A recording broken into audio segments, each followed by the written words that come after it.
Hello दोस्तों, good evening. स्वागत है आप सभी लोगों का डेटा एनालिसिस वीडियो में। आइए डेटा आ चुके हैं, चलिए शुरू करते हैं डेटा एनालिसिस और जानते हैं कि कल के बाजार के लिए डेटा कैसे आए हैं। तो सबसे पहले दोस्तों बात करेंगे समरी की। यहाँ पे देखिए क्लाइंट के जो इंडेक्स फ्यूचर में है, यहाँ पे शॉर्ट सेल है, कॉल पे लॉन्ग है, पुट पे लॉन्ग है, स्टॉक फ्यूचर पे शॉर्ट है। एफआई की बात करेंगे तो इंडेक्स फ्यूचर पे लॉन्ग किया, कॉल पे सेल किया, पुट पे जो है सेलिंग की है और स्टॉक फ्यूचर पे दोस्तों सेल किया है। बात करेंगे दोस्तों प्रो की, तो प्रो ने यहाँ पे इंडेक्स फ्यूचर पे जो है लॉन्ग किया, कॉल पे जो है सेलिंग की, पुट पे सेलिंग की, स्टॉक फ्यूचर पे लॉन्ग किया। डीआई की बात करेंगे तो डीआई इंडेक्स फ्यूचर पे लॉन्ग किया, कॉल पे कोई पोजीशन नहीं है, पुट पे लॉन्ग है, स्टॉक फ्यूचर पे शॉर्ट है। सो ओवरऑल डेटा पे ये दिखाई दे रहा है जो समरी आई है कि यहाँ पे समरी ने जो है दोनों साइड से बराबर पोजीशन ऑन की है, इसलिए मार्केट एक बिल्कुल टाइट रेंज में चला। एफआई की भी कंडीशन कुछ ऐसी ही दिख रही है और प्रो की भी मोटा मोटी जो है पुट में सेलिंग हुई है, कॉल में कम सेलिंग हुई है, यानी कि थोड़ी सी स्लाइटली जो है बुलिश पोजीशन क्रिएट हुई है। अब हम चलते हैं उस डेटा पे जहां से हमें एग्जैक्ट आइडिया लगता है कि मार्केट की डायरेक्शन क्या हो सकती है और ओवरऑल जो ट्रेडर है वो किस साइड से पोजीशन लेके चल रहे हैं। तो सबसे पहले दोस्तों हम लोग बात करेंगे यहाँ पे इंडेक्स फ्यूचर की। तो इंडेक्स फ्यूचर पे देखिए क्लाइंट के पास 72,000 लॉन्ग है, डीआई के पास 15,000 शॉर्ट है, एफआई के पास 78,000 शॉर्ट है। सो काफी दिनों के बाद तो नहीं, लेकिन अल्टरनेट डे की तरफ से यहाँ भी लॉन्ग तो नहीं, लेकिन जो शॉर्ट है वो कम से कम होते हुए दिखाई दिए हैं। प्रो की बात करेंगे तो प्रो के लॉन्ग यहाँ पे डेफिनेटली कुछ पड़े हैं। अब बात करेंगे दोस्तों इंडेक्स कॉल की, तो क्लाइंट के पास देखिए 156 लॉन्ग, इनके लॉन्ग भी यहाँ पे ऑलमोस्ट 40% इंक्रीज हुए हैं। एफआई के जो लॉन्ग है दोस्तों वो रिड्यूस हुए हैं, अब 85,000 के सामने जो लॉन्ग है वो 46,000 आ गए। प्रो के पास शॉर्ट जो है इंक्रीज हुए हैं, 164 के सामने 2 लेग जो है शॉर्ट इंक्रीज हो गए यहाँ पे। अब इंडेक्स पुट की बात करेंगे तो क्लाइंट के पास 490 जो है पुट शॉर्ट है, सो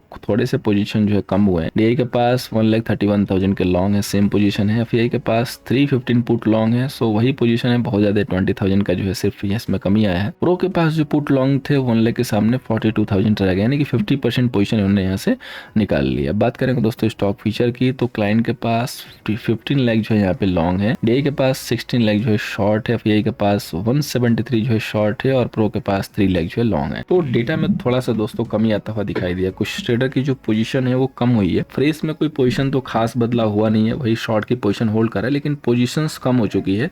तो यहाँ पे देखिए मार्केट की जो स्ट्रेटजी है वो क्या हो सकती है, हम लोग लास्ट में जो है वाइंड अप करेंगे। पहले एक बार डेटा को जो है राउंड अप करते हैं यहाँ पे और देखते हैं कि किसके पास एग्जैक्टली लॉन्ग है, किसके पास शॉर्ट है और लॉन्ग शॉर्ट की जो क्वांटिटी है वो कितनी है, एग्रेसिव है या कंट्रोल वे में है। तो चलिए शुरू करते हैं। सबसे पहले हम लोग यहाँ पे क्लाइंट का जो है चेक करेंगे। तो क्लाइंट के पास देखिए 72,000 जो है यहाँ पे इंडेक्स फ्यूचर लॉन्ग है और कॉल जो लॉन्ग है दोस्तों वो 156 जो है कॉल लॉन्ग है और इसके बाद पुट जो शॉर्ट है दोस्तों वो 490 जो है पुट शॉर्ट है। सो टोटल इनकी M2M हो जाएगी 7,19,000 इनके पास दोस्तों लॉन्ग पोजीशन है।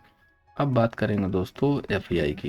एफआई के पास देखिए 78,000 इंडेक्स फ्यूचर शॉर्ट हो गया और कॉल जो लॉन्ग है दोस्तों वो 46,000 कॉल लॉन्ग है और जो पुट लॉन्ग है वो 315 जो है पुट। सो एफआई के पास दोस्तों 2,90,000 इनके पास जो है शॉर्ट सेल पोजीशन है। अब बात करेंगे दोस्तों प्रो की। तो प्रो के पास देखिए 21,000 यहाँ पे इंडेक्स फ्यूचर लॉन्ग है और कॉल जो शॉर्ट है दोस्तों वो 2 लाख के करीब कॉल शॉर्ट है और पुट जो लॉन्ग है दोस्तों वो 42,000 पुट लॉन्ग है।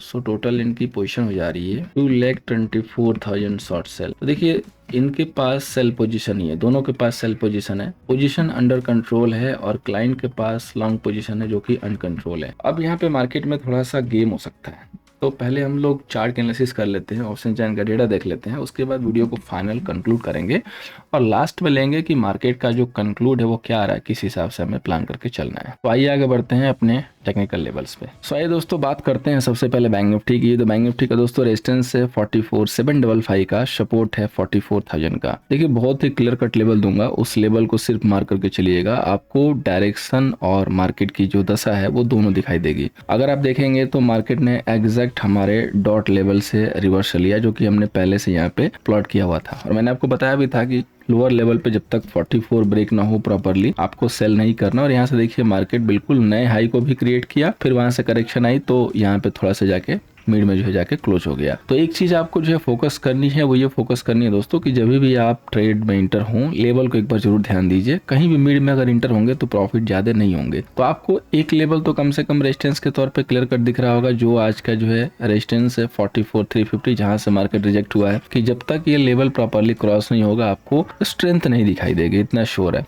और जब तक 44 ब्रेक नहीं होगा तब तक आपको डाउन साइड में भी स्ट्रेंथ नहीं दिखाई देगी। तो आपको क्या करना है, आपको रेंज को प्ले करना है। अगर आप 44 350 नहीं ब्रेक कर रहे हैं तो यहाँ से रिस्क लेकर सेल कीजिए। अगर आप दिखाई दे कि यहाँ से 44 नहीं ब्रेक कर रहे हैं तो अगेन इस हिसाब से आप बाई कीजिए। थोड़ा सा रिट्रेस होने के बाद आराम से बाई कीजिए और वहाँ पे वही 100 से 150 200 पॉइंट के टारगेट होंगे। इससे ज़्यादा टारगेट अभी दिख नहीं रहे हैं फिलहाल में। तो आपको इसी लेवल के लिए और इसी लेवल से एंट्री करनी होगी। इसके अलावा कोई भी जो है बेहतरीन यहाँ पे विकल्प नहीं है। अगर आप ऑप्शन चैन का डेटा देखेंगे तो डेटा भी यही इंडिकेट कर रहा है कि ट्रेडर का जो दिमाग है वो बटा हुआ है, दोनों साइड से पोजीशन बनी हुई है और जब तक एक इंपॉर्टेंट लेवल ब्रेक नहीं होगा मार्केट को डायरेक्शन जो है मिलेगी नहीं। अब बात करते हैं दोस्तों निफ्टी की। तो निफ्टी का रेजिस्टेंस है 90,845, सपोर्ट है 90,621। निफ्टी में क्या करना है, तो निफ्टी का भी बहुत ही क्लियर कट जो है लेवल है। आप 731 पे जो है क्लोज होके गए हैं, यानी कि बुल्स के लिए अभी कोई दिक्कत नहीं है जब तक आप 700 होल्ड है शॉर्ट टर्म के लिए, जो कि इंट्राडे का लेवल है।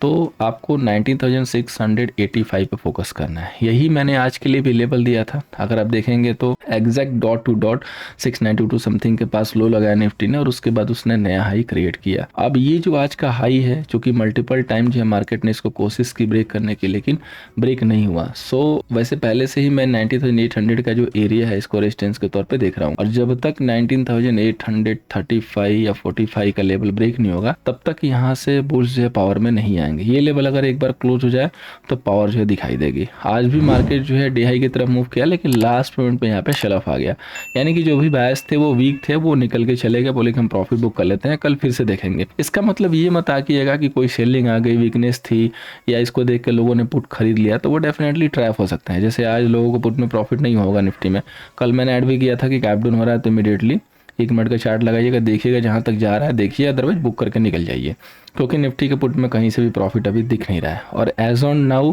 यही है कि अगर जब तक 90,685 ब्रेक नहीं होगा तब तक आपको यहाँ पे पुट में प्रॉफिट आता हुआ नहीं दिखाई देगा।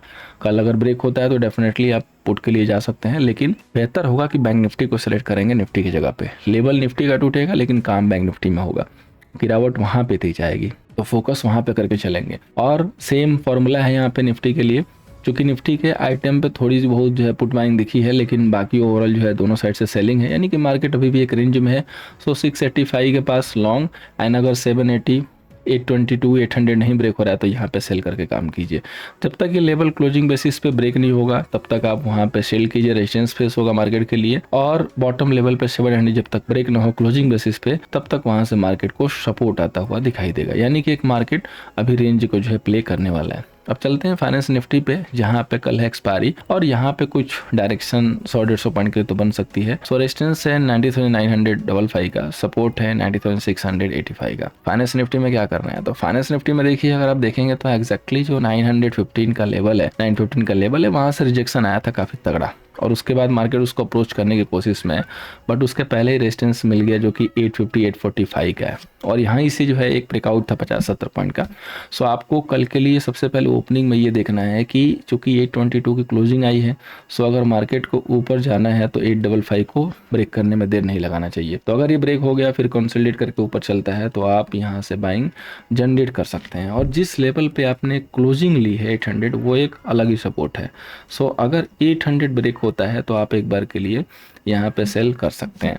अब देखिए यहाँ पे HDFC बैंक के शायद रिजल्ट आए हुए हैं, कई लोगों ने मेरे से पूछा भी व्हाट्सएप पे, तो मैंने पहले ही बताया हुआ है दोस्तों कि मैं फंडामेंटल एनालिसिस नहीं करता हूँ और मेरा एक पर्सनल जो ओपिनियन है कि अगर जिस चीज़ के बारे में आप बहुत ज़्यादा नहीं जानते हैं उस पर आप बहुत ऑप्टिमिस्ट होकर या ज़्यादा जो है जानकारी दिखाते हुए जानकारी देने की कोशिश मत कीजिए, क्योंकि आप गलत हो सकते हैं। तो मेरा एक विकल्प ये रहता है कि मैं लाइव में देखता हूँ प्राइजेक्शन, और प्राइजेक्शन से रिजल्ट का वहाँ बिहेवियर पता चलता है और उसके हिसाब से हम एक्शन लेते हैं। सो आज का जो प्राइजेक्शन था वो ठीक ठाक इंडिकेट कर रहा है। तो HDFC बैंक पे कल नज़र रखेंगे लाइव में, अगर वो आज का प्रीवियस जो हाई है, मतलब आज का हाई है कल के लिए प्रीवियस हाई होगा, वो अगर ब्रेक होता है, होल्ड आउट करता है तो डेफिनेटली एक पॉजिटिव मोमेंटम पिकअप होगा। और आज का जो लो है जो कि 1520 या 30 का समथिंग का है, अगर वो ब्रेक होता है तो वहाँ पे एक रिस्क जो है ओपन होगा। तो उसके अकॉर्डिंग हम HDFC बैंक में नहीं सेल करेंगे, लेकिन उसके जो एसेट हैं फाइनेंस निफ्टी, बैंक निफ्टी, वहाँ पे सेल कर सकते हैं। तो नज़र रखिएगा, प्राइजेक्शन देखिएगा, वहाँ से आइडिया लग जाएगा। देखिए डर या जो है चिंता उसको रहती है जिसने एक ब्लाइंड गेम खेलना हो, बिना किसी स्ट्रेटजी के जो है कॉल लिया हो या पुट लिया हो, उसको जानना होता है कि मुझे क्या करना है। मेरा एक यही है कि रिजल्ट पे कोई पोजीशन पहले से ना बनिए, शांति से बैठिए उसका रिजल्ट आने दीजिए, प्राइस एक्शन देखिए थोड़ी देर, फिर आप सेफ एंट्री कीजिए, थोड़ा बहुत मिलते हैं तो, अदरवाइज रिजल्ट को अवॉइड कर दीजिए। अपनी लाइफ के रिजल्ट की एनालिसिस कीजिए, जितने आपने रिजल्ट पे कॉल लिए थे, और जरा एक्सेल शीट में बना के देखें कितने पे आपने प्रॉफिट बुक किया, और अगर 90% लॉस किया है तो इस लॉस के साथ क्यों काम करना चाहते हो, तो जस्ट साइड कीजिए इसको एंड नॉर्मल टेक्निकल पे काम कीजिए। आइए आगे बढ़ते हैं, देखते हैं अपने स्टॉक्स पे कौन से स्टॉक्स हैं। तो एक स्टॉक मैंने लिया दोस्तों अपोलो टायर, जो कि आज के लिए भी बाई था, लेकिन नीचे से रिबाउंड हुआ गैप डाउन की वजह से, डी हाई पे क्लोज हुआ। सो अच्छा जो है कन्विक्शन है, सो इसको एक बार फिर से रडार पे लेके चले हैं। 385 के ऊपर बाई करेंगे, एसएल मेंटेन करेंगे 379 का। इसको मैंने 2 दिन कंटिन्यू इसलिए लिया क्योंकि मुझे पता है कि एक दिन इसकी अच्छी मूव आने वाली है, और वो मूव अगर हमने पकड़ लिया तो 3 से 4% की मूव आराम से कैप्चर हो जाएगी। सो आप भी रडार पे लेके चलिए। अगर किसी को कैश में बाई करना हो 3-4% के लिए, तो आप बाई करके भी वो वेट कर सकते हो। अब आई चलते हैं दोस्तों ऑप्शन एनालिसिस पे। तो सबसे पहले दोस्तों बात करेंगे हम बैंक निफ्टी की। बैंक निफ्टी में देखिए टोटल जो कॉल सेलर है 29 लाख हैं, पुट सेलर जो है 23 लाख के हैं। अब हम आगे चलते हैं और इनसाइड डेटा को रीड करते हैं। इनसाइड डेटा को रीड करने से पहले बताना चाहेंगे कि जो हमारा नेक्स्ट अपकमिंग बैच है 28 अक्टूबर से स्टार्ट हो रहा है। अगर आप फेंडो के ट्रेडर हैं तो डेफिनेटली एक बार आपको सीखना चाहिए और सीख के काम करना चाहिए। अब आइए चलते हैं। तो सबसे पहले देखिए यहाँ पे जो हाईएस्ट वाई दिख रहा है वो 300 400 दोनों पे है, और जो सबसे जो बेहतरीन वाला वो 500 पे, यानी कि 44 500 को मार्केट एक रेजिस्टेंस के तौर पे यहाँ पे क्रिएट करके रखा हुआ है, और सपोर्ट के तौर पे 44,000 का। दोनों में कोई खास डिफरेंस नहीं है। सो 44,000 से 500 की एक ओपन रेंज यहाँ पे दिख रही है। अगर 300 के पास आप स्टक हैं, मैंने पहले भी ऐड किया कि 300 के पास अगर आप स्टक हो रहे हैं तो यहाँ से सेल करके प्रॉफिट कीजिए। 44,000 जब तक ब्रेक ना हो, फ्रेश यहाँ से सेल मत कीजिए, लोअर लेवल पे लॉन्ग करके प्रॉफिट होगा। यहाँ पे देखेंगे तो शेलिंग है, आईटीएम पे जो पुट बाइंग हुई है बैंक निफ्टी की, इसमें कोई डाउट नहीं है। और बाकी जो कॉल की पोजीशन है, इसमें कुछ पोजीशन स्क्वायर अप हुई है और कुछ पोजीशन जो है सेलिंग की पोजीशन वैसे ज़्यादा है, क्योंकि बैंक निफ्टी का डेटा प्रीवियस 3 डेज से जो है बेरिश आ रहा है, और अभी भी जो है कुछ सुधार नहीं हुआ है। बैंक निफ्टी में आपको थोड़ा सा कॉशन इसलिए लेके चलना चाहिए बिकॉज 3 दिन से ऊपर जा रहा है, रिजेक्ट हो जा रहा है, डेटा कंटिन्यू 3 दिन से नेगेटिव चल रहा है। सो अगर गिरावट आएगी एक दिन तो अच्छी खासी आ सकती है, और जो बड़े ट्रेडर हैं वो कंटिन्यू जो है बेरिश पोजीशन होल्ड करके चल रहे हैं। सो किसी न किसी दिन तो वो एक बार मार्केट को लेकर नीचे जाएंगे। सो जिस दिन आपको सिग्नल मिलेगा कि मार्केट वीक हो रहा है, बैंक निफ्टी को सिलेक्ट कीजिएगा, अच्छा प्रॉफिट होगा। उम्मीद तो नहीं है, लेकिन कल एक चांस हो सकता है। सो थोड़ा सा आपको ध्यान देके चलना है। अब बात करेंगे दोस्तों निफ्टी का ऑप्शन चैन की। तो निफ्टी का जो टोटल कॉल सेलर है वो 19 लाख के करीब है, और पुट सेलर 16,45,000 के करीब। सो निफ्टी में भी लिटिल बिट जो है नेगेटिव डेटा आज थोड़ा सा आता हुआ दिखाई दिया है। कॉल ऑप्शन पे देखेंगे तो काफ़ी अच्छी खासी जो है हर स्ट्राइक पे सेलिंग दिख रही है, बहुत एक आध दो जो है कहीं ना कहीं लॉन्ग है। हाईएस्ट जो आई है 800 पे जो है बिल्कुल पहले से बना हुआ है। 800 जब तक ब्रेक नहीं होगा 830 क्लोजिंग बेसिस पे, तब तक आपको फ्रेश स्ट्रेंथ यहाँ से नहीं दिखाई देगी, और सपोर्ट के तौर पे 700 है। सो जब तक 700 ब्रेक ना हो लोअर लेवल पे, वहाँ पे लॉन्ग इनिशिएट करना है। 800 ब्रेक ना हो तो सेल कर सकते हैं, लेकिन निफ्टी में सेल अवॉइड कीजिएगा, प्रीफर बैंक निफ्टी को कीजिएगा। यहाँ पे देखेंगे तो बहुत छोटे से जो है स्ट्राइक पे पुट बाइंग है, यानी कि 3-4 पे बाइंग है। रेस्ट ऑफ ऑल जितनी भी है स्ट्राइक उस पर सब पे सेलिंग है। सो निफ्टी का डेटा लिटिल बिट जो है नेगेटिव की तरह दिख रहा है, बट ओवरऑल जो डेटा इसका है शॉर्ट टर्म लॉन्ग टर्म का वो बुलिश है स्टिल। इसलिए निफ्टी को कोशिश नहीं करना सेल के लिए, बेटर होगा कि बैंक निफ्टी को कोशिश करना है। तो दोस्तों वीडियो को कंक्लूड करते हैं। तो दोस्तों सारे लेवल्स ऑप्शन चैन के डेटा और डेटा को देख के हमें यहाँ पे ये दिख रहा है कि जो एफआई और प्रो की जो पोजीशन है वो कंट्रोल में आई है, लेकिन अभी भी बेयरिश पोजीशन होल्ड है, और उनको मार्केट की डायरेक्शन में अगर आना है या डायरेक्शन चेंज करनी है तो सबसे पहले मार्केट में एक सेल ऑफ तो आएगा, एक गिरावट आएगी, ताकि वो यहाँ पे अपने पोजीशंस को स्क्वायर अप करेंगे। लेकिन अगर डाउ की तरफ नजर डालें तो डाउ यहाँ पे डे हाई पे स्कैल कर रहा है। सो यहाँ पे ये भी हो सकता है कि इनको अपनी शॉर्ट की पोजीशन इमीडिएटली निकालनी पड़ेगी। तो इसका इंडिकेशन कैसे आएगा, जो टेक्निकल लेवल दिए गए हैं अगर इंपॉर्टेंट वाले ब्रेक होते हैं तो समझिएगा कि शॉर्ट कवरिंग बन जाएगी, फिर इनको भी अपनी पोजीशन काटनी पड़ेगी। अदरवाइज रेजिस्टेंस से मार्केट फिर गिरेगा तो सेल ऑन राइज, रेजिस्टेंस के ऊपर अगर स्टक हो रहा है तो लेंगे, और अगर सपोर्ट पे आ रहा है निफ्टी में तो डेफिनेटली 700 का सपोर्ट है, वहां पे अगर होल्ड आउट करता है तो वहां पे बाई करके चलेंगे, यानी कि बाय एंड डिप की स्ट्रेटजी लेके चलेंगे। उम्मीद है दोस्तों कि इस वीडियो से कल के सेशन में आपको हेल्प होगा। हेल्प करिए दोस्तों, लाइक कीजिए, शेयर कीजिए। Thank you so much for watching. मिलते हैं नेक्स्ट सेशन में।